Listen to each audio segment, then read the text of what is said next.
तो दोस्तों, आप देख रहे हैं भूतिया कहानी। अभी हमारे साथ तो बढ़ते आज की कहानी की ओर। सालों पहले की बात है। एक छोटे से गांव में एक खतरनाक और रहस्यमय सड़क के बारे में कहानियां प्रसिद्ध थीं। यह सड़क, जिसे स्थानीय लोग संसार की सड़क कहते थे, एक पुराने पुल से होकर गुजरती थी। इस सड़क की रात के समय की कहानी अलग ही होती थी और लोग अक्सर कहते थे कि वहां अजीबो गरीब घटनाएं होती हैं। एक ठंडी रात गांव के एक युवक अर्जुन ने तय किया कि वह शहर जाकर कुछ जरूरी काम निपटाएगा। उसने सुबह की पहली बस पकड़ी जो गांव से शहर की ओर जाती थी। बस की सीट पर बैठते ही अर्जुन ने महसूस किया कि उसकी आंखें भारी हो रही हैं। उसने सोचा कि बस का सफर लंबा है तो थोड़ी नींद ले लेना चाहिए। रात के करीब 11 बजे के आसपास बस संसार की सड़क पर पहुंची। अर्जुन की नींद बीच में ही टूट गई। उसने देखा कि बस की लाइट्स के आगे एक धुंधली परछाई खड़ी थी। वह सोचने लगा कि यह केवल उसका भ्रम हो सकता है, लेकिन जब बस करीब आई तो उसने देखा कि वह एक महिला थी जो सफेद साड़ी में लिपटी हुई थी और उसकी आंखें गहरी काली थीं। उपस्थिति से बस के अंदर एक ठंडी हवा चलने लगी और बस के यात्री चुपचाप उसकी ओर देख रहे थे। महिला ने बस के ड्राइवर से कहा, मुझे शहर जाना है, कृपया मुझे भी ले चलिए। ड्राइवर ने उसे नजरअंदाज करते हुए बस को आगे बढ़ाया, लेकिन महिला बस के पीछे चलती रही।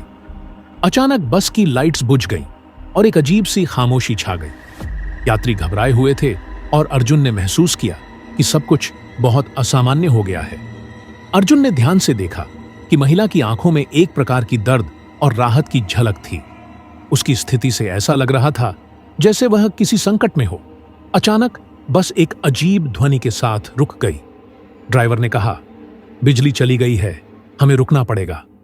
बस के यात्री अंधेरे में कांप रहे थे। अर्जुन ने देखा कि महिला बस के अंदर आ गई और वह अचानक हर यात्री के पास जाकर उनका हाथ पकड़ने लगी। उसकी पकड़ ठंडी और असहज थी। अर्जुन ने देखा कि महिला के चेहरे पर एक आंसू की बूंद भी थी।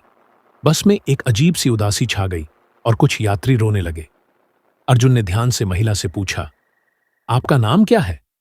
आप कहां से आई हैं? महिला ने धीरे से जवाब दिया, मेरा नाम सुमित्रा है।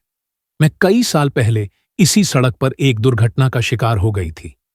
मुझे अभी तक शांति नहीं मिली है। बस की लाइट्स बुझ जाने से मुझे अवसर मिल गया है, लेकिन मैं अब भी इस सड़क पर बसी हूं। अर्जुन की आंखें आश्चर्य और दया से भर गईं। उसने महसूस किया कि सुमित्रा एक आत्मा है जो अपनी मौत के बाद भी इस सड़क पर भटक रही है। उसने ड्राइवर से कहा कि वे महिला को उसकी मंजिल तक पहुंचाएं। ड्राइवर ने किसी तरह की चुनौती की चिंता किए बिना बस को धीमा करते हुए महिला को उसकी मंजिल पर पहुंचाने का प्रयास किया। जैसे ही बस ने सुमित्रा को उसके गंतव्य पर पहुंचाया, उसकी आंखों में एक खुशी की चमक दिखी। उसने सभी यात्री और अर्जुन को धन्यवाद कहा और धीरे धीरे बस से बाहर चली गई। जैसे ही वह सड़क पर चली गई, बस की लाइट्स फिर से जल उठीं और वातावरण सामान्य हो गया।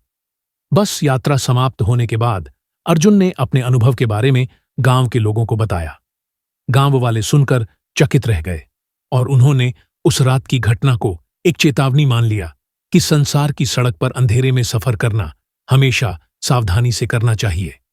समाप्ति के बाद अर्जुन ने यह महसूस किया कि कभी-कभी भयानक और रहस्यमय अनुभव हमें उन चीजों की वास्तविकता का सामना कराते हैं जो हम समझने की कोशिश करते हैं।